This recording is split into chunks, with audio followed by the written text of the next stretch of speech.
ಮಹಾದೇವಿ ಅಮ್ಮ ಶ್ರೀ ಚಕ್ರವಾಸಿನಿ ಮಹಾದೇವಿ ಅಮ್ಮ ಶ್ರೀ ಸಿಂಹವಾಹಿನಿ.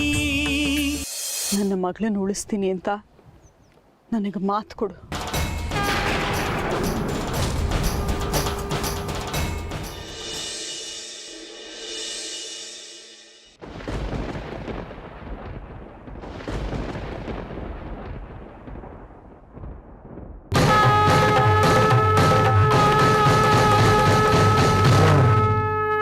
ನಿನ್ ಮಗಳನ್ನ ಕಾಪಾಡ್ತೀನಿ.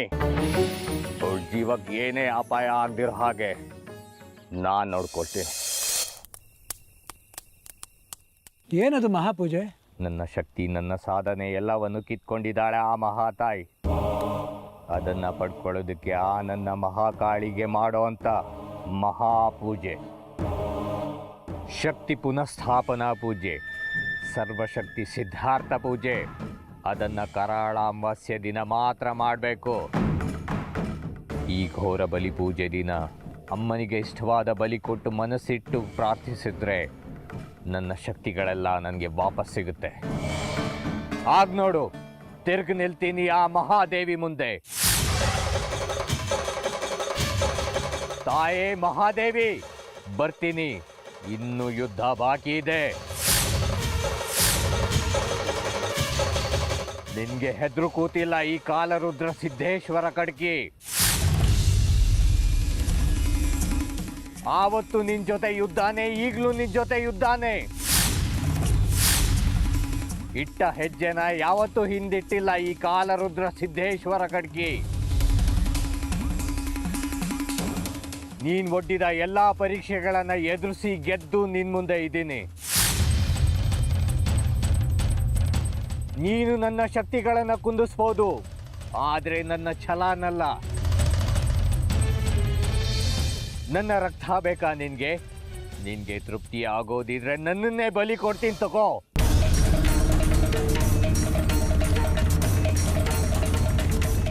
ನನ್ನ ಬಲಿನ ತಡ್ಕೊಳ್ಳೋ ಶಕ್ತಿ ಇದೆಯಾ ತಾಯಿ ನಿನ್ಗೆ?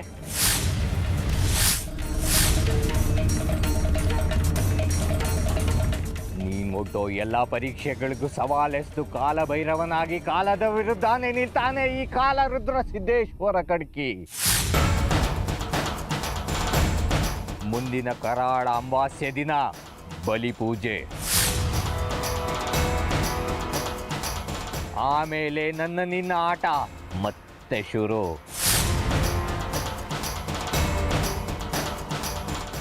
ನೀನು ಸಿದ್ಧಳಾಗುತ್ತಾಯೇ? ಈ ಕಾಲರುದ್ರ ಸಿದ್ದೇಶ್ವರ ಕಡ್ಕಿ ಬರ್ತಾ ಇದ್ದಾನೆ.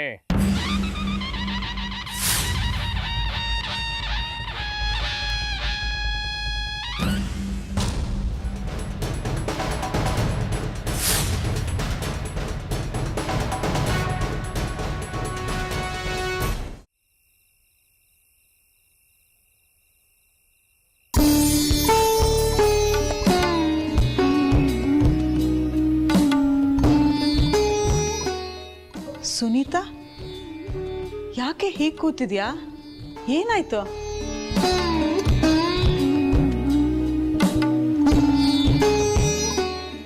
ಏನಾಯ್ತು ಚಿಕ್ಕಮ್ಮ? ಚಿಕ್ಕಮ್ಮ ಚಿಕ್ಕಮ್ಮ ಅಂದರೆ ಅಮ್ಮನ ತಂಗಿ. ನೋಡೆ ಅಕ್ಕ, ನಿನಗೆ ತಂಗಿಯಾಗಿ ಹುಟ್ಟಿದ್ದಕ್ಕೆ ನಿನ್ನ ಮಕ್ಕಳಿಗೆ ನಾನು ಚಿಕ್ಕಮ್ಮ ಆದೆ. ಇಷ್ಟೇ ಶಾಶ್ವತ, ಇನ್ನೇನು ಆಗ್ಲಾರ. ಯಾಕೆ ಒಗ್ಟಾಗಿ ಮಾತಾಡ್ತಾ ಇದ್ಯಾ? ವಿಷಯ ಏನು ಅಂತ ಹೇಳು. ಸುಮಾರು ದಿನಗಳಿಂದ ಶೇಖರಿ ಬಾವ ತುಂಬ ಆತಂಕದಲ್ಲಿದ್ದರು. ಹೊಟ್ಟೆಲೇನೋ ಬೆಂಕಿ ಇಟ್ಕೊಂಡು ಓಡಾಡ್ತಾ ಇದ್ರು. ಅದು ಅವ್ರನ್ನ ಸುಡ್ತಾ ಇತ್ತು. ಏನು ಅಂತ ವಿಚಾರಿಸಿದಾಗ ಸುಂದ್ರಿ ಸಾವಿನ ವಿಚಾರ ಹೇಳಿದ್ರು. ನಿಮ್ಮೆಲ್ಲರಿಗೂ ಹೇಳಿದ್ರೆ ನೀವೆಲ್ಲಿ ಸಂಕಟ ಪಡ್ತಿರೋ ಅಂತ ನಾನು ಭಾವ ಇಬ್ಬರೇ ಪರಿಹಾರ ಹುಡ್ಕೋದಕ್ಕೆ ಶುರು ಮಾಡಿದ್ವಿ.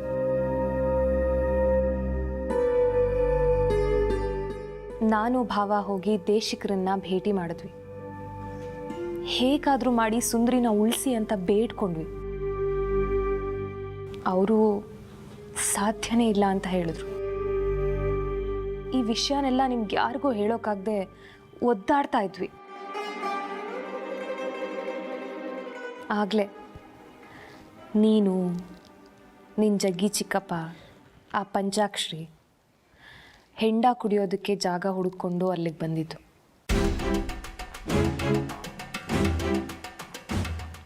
ಅಷ್ಟೊತ್ತಿಗೆ ದೇಶಿಕರು ಅಲ್ಲಿಂದ ಹೊರಟು ಹೋಗಿದ್ರು. ನಾನು ಭಾವ ಇಬ್ಬರೇ ಇರೋದನ್ನ ನೋಡಿ ಅಸಹ್ಯ ಸಂಬಂಧ ಕಟ್ಟಿ ಬಾಯಿಗೆ ಬಂದ ಹಾಗೆ ಬೈದು ನನ್ನ ಹೊಟ್ಟೆಗೆ ಬಲವಾಗಿ ಒದ್ರು. ನನ್ನ ಚಿಕ್ಕಪ್ಪ, ನೀನು ಆ ಬಾಟ್ಲಿನೇ ಒಡೆದು ನಿಮ್ಮಪ್ಪಂಗೆ ಚುಚ್ಚೋಕೆ ಹೋಗಿದ್ದೆ.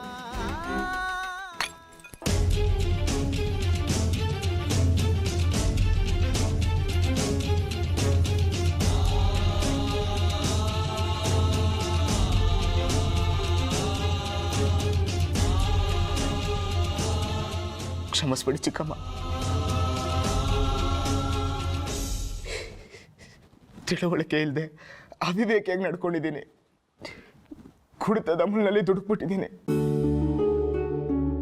ಕ್ಷಮಿಸಿ ಅಂತ ಕೇಳೋ ಅರ್ಹತೆನೂ ಉಳಿಸ್ಕೊಂಡಿಲ್ಲ. ನಾನು ಮಾಡಿರೋ ಪಾಪದ ಬಗ್ಗೆ ನಂಗೆ ನಿಜವಾಗ್ಲೂ ಪಶ್ಚಾತ್ತಾಪ ಇದೆ ಚಿಕ್ಕಮ್ಮ. ಈಗ ಪಶ್ಚಾತ್ತಾಪ ಪಟ್ಟು ಏನು ಪ್ರಯೋಜನ ವಿದ್ಯಾ? ನಿನ್ನ ಚಿಕ್ಕಪ್ಪ ನನ್ನ ಹೊಟ್ಟೆಗೆ ಒದ್ದಿದ್ರಿಂದ ಏನಾಗಿದೆ ಅಂತ ಗೊತ್ತಾ?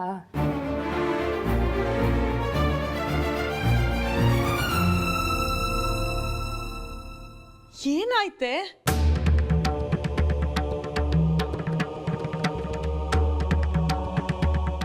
ನನ್ನ ಗರ್ಭಕೋಶ ಹೋಗ್ಬಿಟ್ಟಿದೆ ಅಕ್ಕ.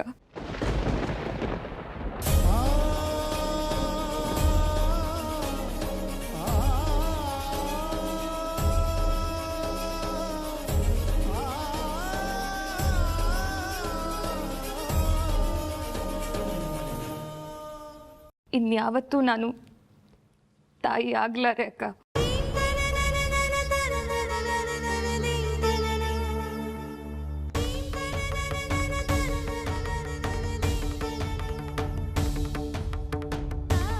ಇನ್ಯಾವತ್ತೂ ನನ್ನ ಹೊಟ್ಟೆನಲ್ಲಿ ಮಗು ಹುಟ್ಟಲ್ಲ.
ನೀನಿನ್ನು ಊರು ಬಿಟ್ಟಿಲ್ವಾ?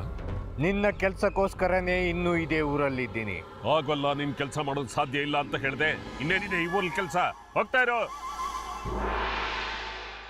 ನಿನ್ನ ಆಸೆ ಅಂತ ಶ್ರೀಚಕ್ರ ಉದ್ಭವ ಆಗೋ ಮುಂಚೆ ಸುಂದ್ರಿನ ಕಟ್ಟ ಹಾಕ್ತೇನೆ.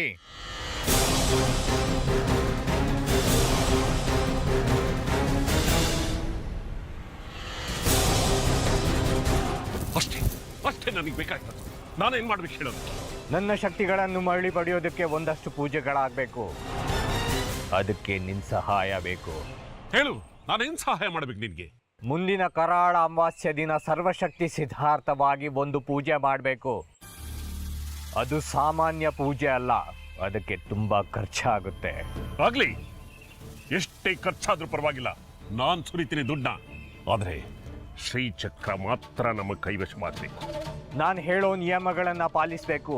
ಅಶುದ್ಧಿ ಆಗೋ ಹಾಗಿಲ್ಲ. ಅದನ್ನೆಲ್ಲ ನಾನು ನೋಡ್ಕೊಳ್ತೀನಿ. ನಿನ್ನ ಪೂಜೆಗೆ ಏನೇನಾಗಬೇಕು ಅದನ್ನ ಹೇಳು. ಲಕ್ಷ ಖರ್ಚಾದ್ರೂ ಪರವಾಗಿಲ್ಲ, ನಾನಿದ್ದೀನಿ, ನಾನು ಖರ್ಚು ಮಾಡ್ತೀನಿ. ಒಂದು ಬಲಿ.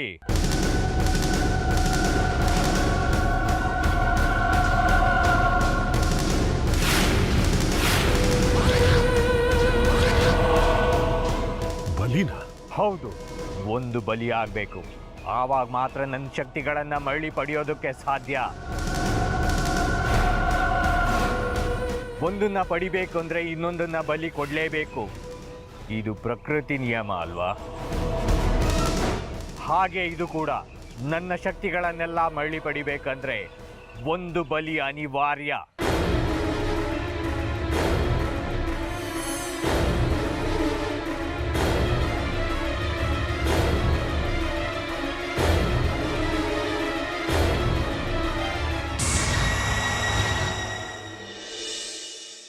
ನನ್ನ ಗರ್ಭಕೋಶ ಹೋಗ್ಬಿಟ್ಟಿದೆ ಅಕ್ಕ. ಇನ್ಯಾವತ್ತೂ ನಾನು ತಾಯಿ ಆಗ್ಲಾರೆ ಅಕ್ಕ. ಏನಯ್ಯ ಸಮಾಚಾರ? ಬೆಳಗ್ಗೆನೆ ಇಲ್ಲಿ ಬಂದು ಕೂತಿದ್ಯಾ? ಇವತ್ತೊಂದು ಹೊಸ ಹಗರಣ ಪತ್ತೆಯಾಗಿದೆಯಪ್ಪ ರಾಜಧಾನಿಲಿ. ಸರ್ವನಾಶ ಆಗ್ತಿದೆ ನಮ್ಮ ದೇಶ. ಯಾರು ತಿಪ್ಪರ್ಲಾಗ ಹಾಕಿದ್ರೂ ಉದ್ಧಾರ ಮಾಡೋಕ್ಕಾಗಲ್ಲ ಈ ದೇಶನ. ದುಡ್ಡಿರೋರು ಸುಲಭವಾಗಿ ನ್ಯಾಯಾಂಗ ಬಂಧನದಿಂದ ತಪ್ಪಿಸ್ಕೋತಾರೆ. ತಪ್ಪು ಮಾಡಿದವನು ಹೇಗಾದರೂ ಯಾಮಾರಿಸಿ ತಪ್ಪಿಸ್ಕೋತಾನೆ. ನ್ಯಾಯ ಧರ್ಮ ಯಾರಿಗೂ ಬೇಕಾಗಿಲ್ಲ ಕಣಯ್ಯ. ಸತ್ಯ ಸತ್ತು ಸ್ಥಿತಿ ಆಗ್ತಾ ಇದೆ ಇಲ್ಲಿ. ಆದರೂ ಇಂಥ ಕೆಟ್ಟ ಪರಿಸ್ಥಿತಿಯಲ್ಲಿ ನಾವು ಬದುಕ್ತಾ ಇದ್ದೀವಲ್ಲ, ಅದು ವಿಪರ್ಯಾಸ. ಬೆಳಗ್ಗೆನೆ ತಲೆ ಕೆಟ್ಟೋಯ್ತು. ಬರಯ್ಯ, ಒಂದು 90 ಹಾಕೊಂಬರೋಣ, ಎಲ್ಲ ಸರಿ ಆಗುತ್ತೆ. ಏಯ್, ಇದೇನೋ ಆಕಾಶನೇ ತಲೆ ಮೇಲೆ ಬಿದ್ದಂಗೆ ಕೂತಿದ್ಯಾ? ಬಾ, ಒಂದು 90 ಹಾಕೊಂಬಂದು ಆಮೇಲೆ ಅಮ್ಮನವ್ರಿಗೆ ದೀರ್ಘದಂಡ ನಮಸ್ಕಾರ ಹಾಕಿದ್ರಾಯ್ತು. ದೇಶದಲ್ಲಿ ಬೇಕಾದಷ್ಟು ಸಮಸ್ಯೆಗಳಿವೆ, ಹಾಗೆ ನಮ್ಮೂರಿನಲ್ಲೂ ಇವೆ. ಇನ್ನು ನಮ್ಮನೇಲಂತೂ ಕೇಳಬೇಕೆ, ಹಾಸ್ಕೊಂಡು ಹೊತ್ಕೊಳ್ಳೋಷ್ಟಿದೆ. ನನ್ನ ಹೆಂಡತಿಗಾಗಲಿ ನಿಮ್ಮ ಅಪ್ಪನಿಗಾಗಲಿ ಧರ್ಮದ ಬಗ್ಗೆ ಒಂಚೂರು ಯೋಚನೆ ಇಲ್ಲ. ಇಬ್ಬರು ಹಾಳಾಗಿದ್ದಾರೆ. ಬಾರಯ್ಯ, ಒಂದು 90 ಹೊಡ್ಕೊಂಬರೋಣ. ಯಾವ ಸಮಸ್ಯೆನ ಬಾರಿಸಲ್ಲ ನಮ್ಮನ್ನ. ನಾವ್ರ ನೆಟ್ಗಿರೋಣ. ಬಾರಯ್ಯ. ಅಯ್ಯ ಬಾರಯ್ಯ.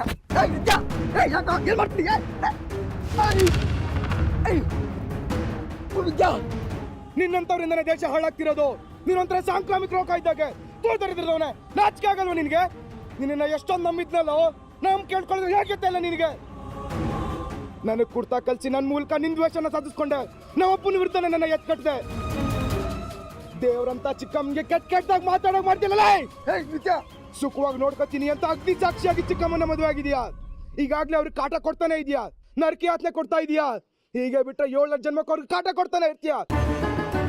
ಸಾಕು ಸಾಕು, ಇದೊಂದೇ ಜನ್ಮ ಅವ್ರಿಗೆ ನಿನ್ ಜೊತೆ. ಮುಂದಿನ ಜನ್ಮದಲ್ಲಾದ್ರೂ ಅವ್ರು ಸುಖವಾಗಿ ಬಾಳ್ಲಿ. ನಿನ್ನ ದಮ್ಮ ಅಂತೀನಿ, ಬಿಟ್ಬಿಡ ನನ್ನ. ಇನ್ನು ಮುಂದೆ ಬೇಕಾದ್ರೆ ಸುನೀತಾ ಕಾಲಿಗೆ ಬಿದ್ದು ಕ್ಷಮೆ ಕೇಳ್ತೀನಿ. ಮಾನ್ಗೇಡಿ ತಂದು ದರಿದ್ರದವನೇ. ಅವ್ರ ಕಾಲು ಹಿಡಿಯೋದಿಕ್ಕೂ ನಿನಗೆ ಯೋಗ್ಯತೆ ಇಲ್ಲ. ಇಷ್ಟು ದಿವಸ ನೀನ್ ಕೊಟ್ಟು ಹೋದೆ ತಿಂದು ತಿಂದು ಚಿಕ್ಕಮ್ಮ ಏನಾಗಿದ್ದಾರೆ ಗೊತ್ತೇನೋ? ಸತ್ಯ ಹೆಣತ್ತರ ಆಗಿದ್ದಾರೆ. ನಿನಗೆ ಸತ್ತ ಮೇಲಲ್ಲ, ಬದುಕಿರುವಾಗ್ಲೇ ನರ್ಕ ನೋಡ್ತೀಯ. ನೀನ್ ಮಾಡಿರೋ ತಪ್ಪಿಗೆ ತಕ್ಷಾಸ್ತಿ ಹಾಗೆ ಆಗುತ್ತೆ. ನೀನೇ ನೋಡ್ತಿರೋ. ನಿನ್ನ ರಾಕ್ಷಸ ವರ್ತನೆಯಿಂದ ಸುನೀತಾ ಚಿಕ್ಕಮ್ಮ ಈ ಜನ್ಮದಲ್ಲಿ ತಾಯಿ ಆಗ್ದಿರೋಗ್ ಮಾಡ್ಬಿಟ್ಟಿಯಲ್ಲೋ. ಅವಳು ಗರ್ಭಕೋಶನ ಕಿತ್ಕೊಂಡಿಯಲ್ಲೋ, ಕಿರಾತಕ ನೀನು. ಏನ್ ಹೇಳ್ದೆ ನೀನು? ಸುನೀತಾ ಇನ್ಯಾವತ್ತೂ ತಾಯಿ ಆಗಲ್ವಾ? ಹೌದು.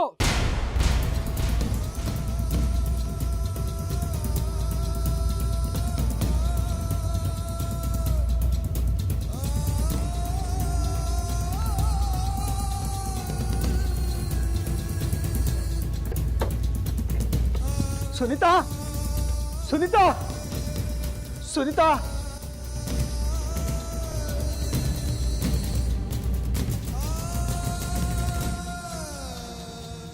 ಸುನೀತಾ, ನಾನು ಕೇಳಿದ ವಿಷಯ ನಿಜನಾ? ನಮ್ಮ ವಿದ್ಯಾಶಂಕರ ಹೇಳ್ದ ನೀನಿನ್ಯಾವತ್ತೂ ತಾಯಿ ಆಗಕ್ಕಾಗಲ್ಲ ಅಂತ. ನಿಜನ ಸುನೀತಾ? ನೀನೇನು ಅವಿದ್ಯಾವಂತನಲ್ಲ. ಹೆಣ್ಮಕ್ಳ ಹತ್ರ ಹೇಗೆ ವರ್ತಿಸ್ಬೇಕು ಅನ್ನೋ ಪರಿಜ್ಞಾನ ಬೇಡ ನಿಂಗೆ. ಕೂಯ್ಕೊಂಡು ಮೂಗು ವಾಪಸ್ ಬರಲ್ಲ. ಇವಳು ಒಬ್ಳು ಮನುಷ್ಯಳು ಅನ್ನೋದನ್ನ ಮರೆತು ಹೇಗೆ ಒದ್ದಿದ್ಯಾ ನೋಡು. ಪ್ರಾಣಿಗಳಿಗೂ ಸಹ ಈ ರೀತಿ ಹೊಡೆಯೋದು ಬಡಿಯೋದು ಮಾಡಲ್ಲ. ನಿನ್ ಜನ್ಮಕ್ಕೆ ನಿನ್ ಜೊತೆ ಮಾತಾಡೋದಕ್ಕೆ ಅಸಹ್ಯ ಆಗುತ್ತೆ.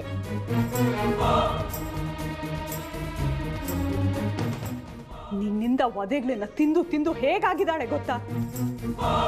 ಗರ್ಭ ಅಂತೂ ಹೋಯ್ತು, ಗಳಕ್ಕೊಂದ್ಸರ್ತಿ ನೋವು ಅಂತ ನರಳ್ತಾ ಇರ್ತಾಳೆ. ಕೂತ್ಕೊಳಕ್ಕಾಗೋದಿಲ್ಲ, ನಿಂತ್ಕೊಳ್ಳೋದಕ್ಕಾಗೋದಿಲ್ಲ. ಅಷ್ಟೊಂದು ನೋವನ್ನ ಹೇಗ್ ಸಹಿಸ್ಕೊಂಡಿದ್ದಾಳು. ಕಟ್ಕೊಂಡ್ ಹೆಂಡ್ತಿನ ಇಷ್ಟು ಒರಟಾಗಿ ನೋಡ್ಕೋತಾರ?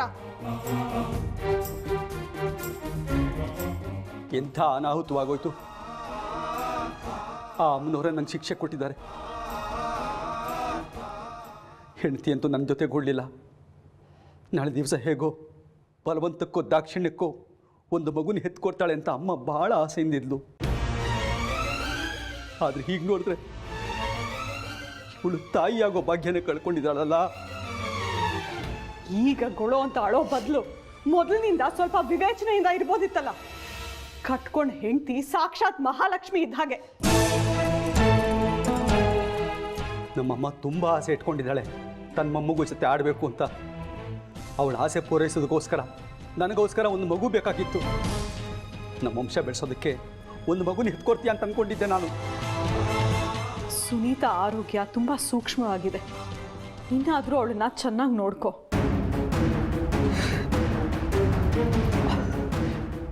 ಇನ್ನೇನು ಚೆನ್ನಾಗಿ ನೋಡ್ಕೊಳ್ಳೋದು?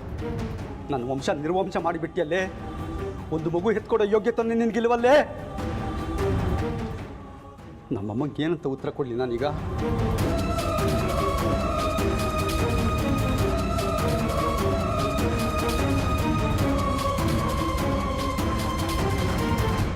ನನ್ನ ಮದುವೆ ಆದಾಗ ನಮ್ಮ ಸ್ನೇಹಿತರೆಲ್ಲ ರೇಗಿಸ್ತಾ ಇದ್ರು, ನಿನ್ನ ಹೆಂಡತಿ ಒಳ್ಳೆ ಬೆಳ್ಳಿಗೆ ಅಪ್ಸರೆ ಆಗಿದ್ದಾಳೆ ಅಂತ. ನಿಮ್ಗೆ ಹುಟ್ಟೋ ಮಕ್ಕಳೆಲ್ಲ ಅವಳು ಹಾಗೇನೆ ಬೆಳ್ಳಿಗೆ ಚಂದನದ ಗೊಂಬೆ ಥರ ಹುಡ್ತವೆ ಅಂತ. ತಾಳಿ ಕಟ್ಟಿ ನಿನ್ನನ್ನು ನನ್ನ ಮನಸ್ಸು ತುಂಬಿಸ್ಕೊಂಡಿದ್ದಕ್ಕೆ ಚೆನ್ನಾಗೇ ಉಪಕಾರ ಮಾಡಿದ್ಯಾ ಕಡೆ. ಈ ಜನ್ಮದಲ್ಲೇನು 7 ಜನ್ಮಕ್ಕೂ ಮರೆಯೋಕ್ಕಾಗಲ್ಲ ಕಡೆ ನಿನ್ನ ದ್ರೋಹನ. ಇವಳಿಂದ ನಿನಗೆ ದ್ರೋಹನ? ನೀನು ಮಾಡಿರೋದು ಅವಳಿಗೆ ದ್ರೋಹ. ಎಂಥ ಬಂಡ ಅವಳನ್ನೇ ಅಂತೀಯ ಬುದ್ಧಿಗೇಡಿ. ಅಕ್ಕ, ನಮ್ಮ ದೇವರ ಸತ್ಯ ನಮಗೆ ಗೊತ್ತು. ಇವ್ರದ್ದು ಇಷ್ಟೇ ಜಾಯಮಾನ. ನಮಗೂ ಅಳು ಬರುತ್ತೆ. ಅದು ಯಾವ ಕೆಟ್ಟಗಳಿಗೆನಲ್ಲಿ ನಿಮ್ಮ ಕೈಲಿ ತಾಳಿ ಕಟ್ಟಿಸ್ಕೊಂಡು ಆ ಕ್ಷಣದಿಂದ ಈ ಕ್ಷಣದವರೆಗೂ ಪ್ರತಿನಿತ್ಯ ಅಳ್ತಾನೆ ಬದುಕಿದ್ದೀನಿ.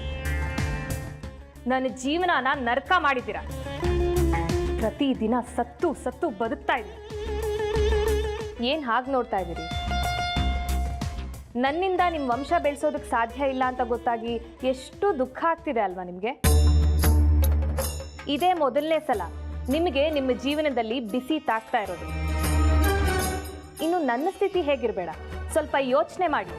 ನೀನು ಹೆಣ್ಣು ಕಣೆ, ಅಳ್ತೀಯ, ಅನುಭವಿಸ್ತೀಯ, ಅದು ನಿನ್ನ ಹಣೆ ಬರಹ. ನಾನು ಗಂಡಸು, ನಾನೇ ಕಳ್ಳಿ, ನನಗಾವ ಕರ್ಮ ತಳ್ಳಿ. ನಾನು ಅಳಿಸೋರು. ಮುಚ್ಚೋ ಬಾಯಿ. ಎಷ್ಟೇ ನೆಟ್ಟಿಗೆ ಮಾಡಿದ್ರು ನಾಯಿ ಬಾಲ ಡೊಂಕೆ. ಇದಿಷ್ಟಕ್ಕೆ ಮುಗೀತು ಅನ್ಕೋಬೇಡ. ನಾನು ಇದನ್ನಿಷ್ಟಕ್ಕೆ ಬಿಡಲ್ಲ. ನಿನ್ನನ್ನು ಹೆಂಗೆ ಇಟ್ಟಾಡಿಸ್ತೀನಿ ನೋಡು. ಇನ್ನು ಮೇಲೆ ಹೊಸ ಅಧ್ಯಾಯ ಶುರು ಕಣೆ.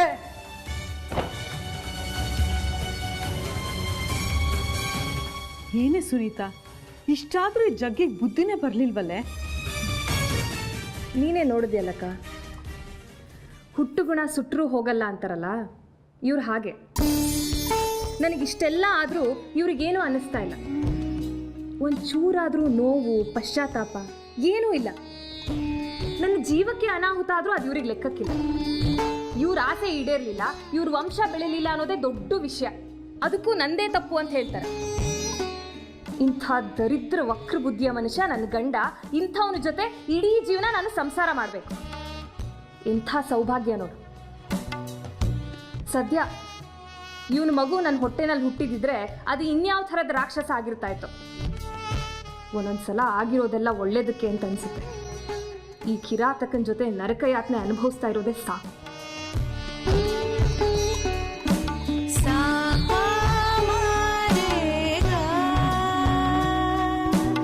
ನೀ